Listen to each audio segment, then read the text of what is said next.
80. I could not believe it. Yes, indeed. Boy, did I learn my lesson. And not that I haven't learned it in the past. I never do those payment things, guys. They hardly ever work out. All right, let's do this. Hey, guys, welcome to another Monday morning chat with Steffani and Rozella. I should probably reverse this with Rozella and Steffani over in the Spoakne area. Hi, Rozella. How are you doing? And Steffani, too. Hi. Good. It was snowing and it's super windy out. Oh, well, it is February. March comes in like a lion, so you got a little bit of that to go. We thought we were, going on into spring because the groundhog didn't see his shadow or whatever it is. Yeah, he's kind of fickle, I think, that groundhog guy. I would agree. Okay, we were talking earlier about refinances because you guys had expressed that you've talked to some clients, and we certainly are talking to clients that are actually doing debt consolidation refinances and getting out of some really low interest rate loans on their 30-year fixed mortgage. And why would they do that? Is that kind of what we talked about? Yeah. It's an interesting for sure. It is interesting. Well, everybody has a different situation. And certainly if someone comes to us for a refinance, we're going to look at their situation. I don't recommend getting out of a 3.75% mortgage if you don't have to, given that the mortgages are now in the high sixes, low sevens. You almost double your payment. That it's not going to feel good. But if you look at the data presented by the New York Fed, they had a report that came out in the third quarter, I believe, of last year. And it showed that Americans as a whole now, as a country, we have over $1 trillion of credit card debt, which is a record high credit card debt. Yeah, that's right. Those looks are appropriate for that credit card debt, absolutely. And as you guys well know, credit card debt is a much higher interest rate than mortgages, in the 20s and sometimes in the 30s. And I will tell you, here's my own personal little story. I have not told you guys this.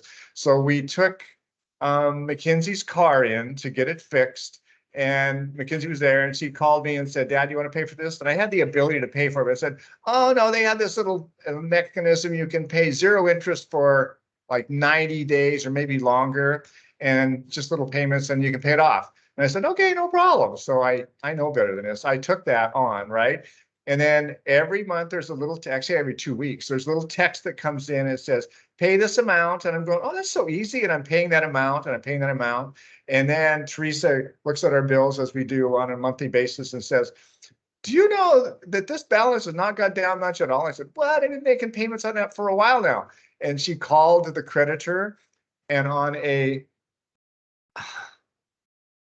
$700 payment or total cost, maybe a little more than that, we had paid $300 and some worth of interest because I had just gotten in the habit of making that easy little payment. It was unbelievable. The interest rate on that little loan was 80%, and I had no idea. What? So, 80? 80. I could not believe it. Yes, indeed. Boy, did I learn my lesson. And not that I haven't learned it in the past.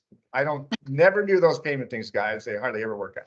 A good reminder, I guess, sometimes to pay attention to what it is you're truly signing up for. So true. So very, very true. So, John, if people are losing out on their 3.75 interest rate to refinance, what are some scenarios why people are doing that nowadays and why they would and maybe why they wouldn't? Very good question, Rozella. They do it because there's a concept we call blended interest rate for a house, the household blended rate. And we take a look, and I have a calculator, we can show you guys this. You take a look at your mortgage rate, along with your credit cards, along with your student loans, along with your car payments and all of that. And it's a very simple calculation, but it's kind of complex for people. So that's why we use a little Excel spreadsheet, which I can share with you guys, and you can share with your clients. And if you're watching this on YouTube, guys, let me know. I can also give it to you. It'll calculate what's called your blended rate. So if you have a 3.75% mortgage, but you have a lot of credit card debt, and I'm really kind of stunned by how much credit card debt some of my clients come in, like $40,000, $50,000, $100,000 of credit card debt in the 20% range. Your blended rate for your household is conceivably 8, 9, or even 10%.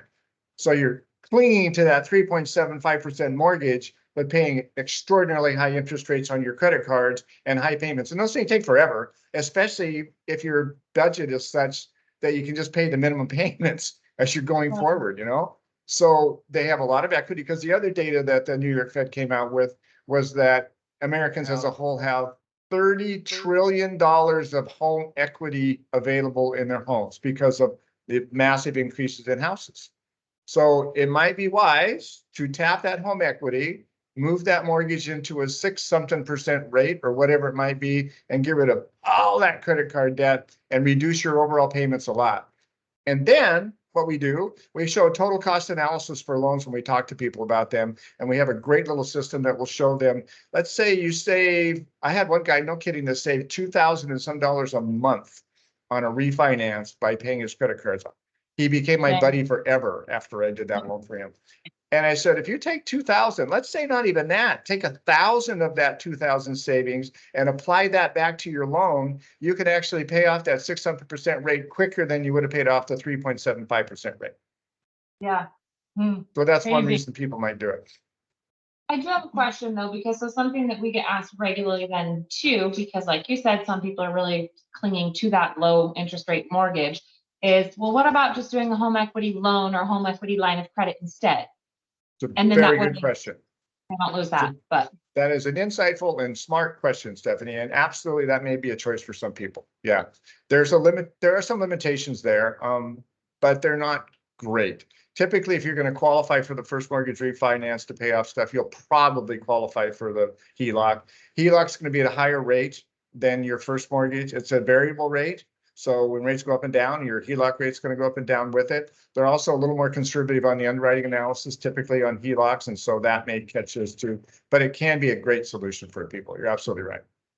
what do you see? I remember, so back in my days of lending a long time ago in a banker, the home equity lines of credit, it didn't seem too bad for a rate, but I mean, with obviously it going on a variable in the sense because it does follow the margin and the index, if I remember correctly, right? Yeah, So and what are we, most indexes is prime for most HELOCs. okay, so what are we seeing most of those coming back then at that they're actually being charged?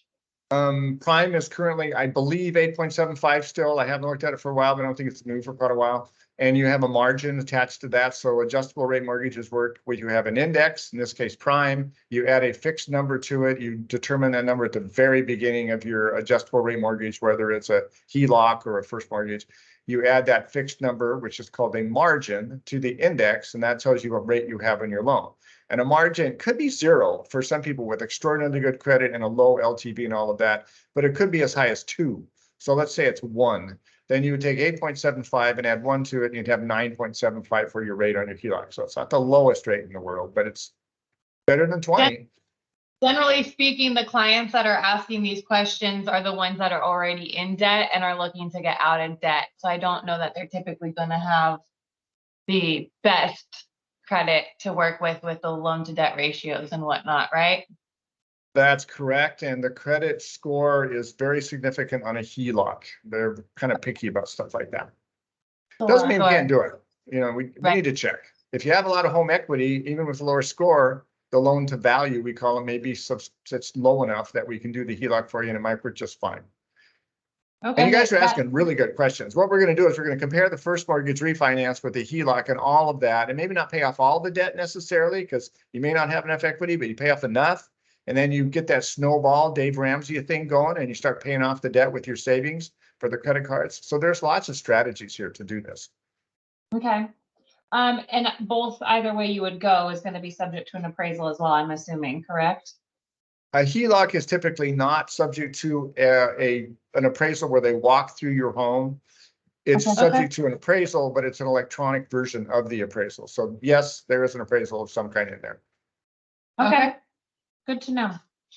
So I guess that answers our question of if you find yourself in a position where you're just kind of strapped financially, you're looking at options, maybe you're not wanting to sell for whatever reason as well, that maybe then looking at some sort of a cash out refinance to consolidate debt or some sort of a home equity line of credit or home equity loan is definitely the option to look, which Although we don't get a sell from that, but that's okay. That's not what we're always about. We're always about helping people. You would be helpful because you would then know your value on Yeah. your home, which would be helpful to know how much equity you have. Yes. So Yeah. that's having an agent that understands what a home line of credit even is helpful. So if people do have questions in regards, like she said, we wouldn't even get a sale out of it, but we would love to help you guys and connect you to with John if that is the best route. Well, and that's, guys, I mentioned to Steffani and Rozella on a conversation we had just a few days back. I do have a client that has a pile of credit card debt. They've been a client of mine for years. And so they came to me and said, we're thinking about downsizing anyway. We kind of want to move. And so this is the client that I'm going to refer over to them, because this client is selling their home, taking that massive amount of equity that they've achieved over the years, paying off all that credit card debt, still have enough for a down payment to buy a home and reduce their overall payment very significantly. So there's another strategy there that could work. Perfect. It's a good scenario. I think we'd probably see a lot of those these days. Yeah, it's more frequent. You're absolutely right. And now that rates Yeah. are coming down, people are looking at a little bit more, because we're no longer in the 8s, we're now in the 6s, and that makes quite a bit of difference on those payments. Yeah. Makes a big difference. Thank you for answering our questions about that. Always, you guys are great. Appreciate the conversations with you. Thank you so much. Absolutely. All right, catch you next time, guys. Thanks. Bye. Bye.